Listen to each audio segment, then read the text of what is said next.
Méditation du 11 octobre, lire entre les lignes. Ces gens lui posèrent cette question. Maître, nous savons que tu parles et enseignes avec droiture et que tu ne fais pas de considération de personne, mais que tu enseignes la voie de Dieu selon la vérité. Qu'il est bon de lire un texte dans son contexte. Si l'on s'arrêtait seulement à ce que dit ce verset, on peut en conclure qu'il s'agit de l'introduction d'une question dans laquelle s'exprime l'admiration, maître ou rabbin, ce qui signifie mon grand, la reconnaissance pédagogique, tu parles et enseignes avec droiture, la reconnaissance sociale, tu ne fais pas de considération de personne, et la reconnaissance doctrinale, tu enseignes la voie de Dieu selon la vérité. Dommage qu'il y ait un verset 20 où l'on nous dit que des ennemis secrets lui avaient été envoyés pour essayer de lui faire ou dire quelque chose qui lui donnerait une excuse pour le dénoncer. Et au verset 22, nous pouvons trouver l'une des questions les plus difficiles auxquelles Jésus a été soumis. Nous est-il permis ou non de payer l'impôt à César? Une pilule vraiment empoisonnée. La pragmatique est une discipline de la linguistique qui s'intéresse au contexte d'une phrase. La pragmatique nous enseigne que ce qui est dit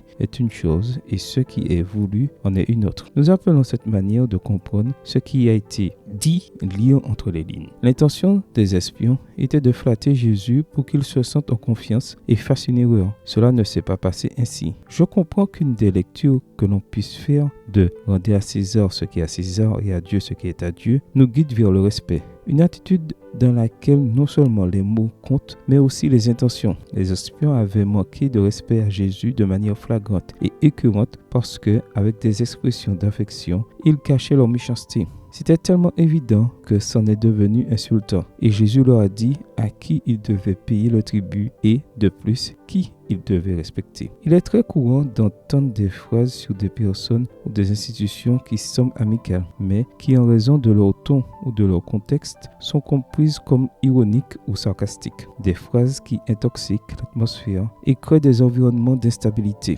L'irrespect n'est pas la méthode d'un chrétien. La méthode est l'assertivité.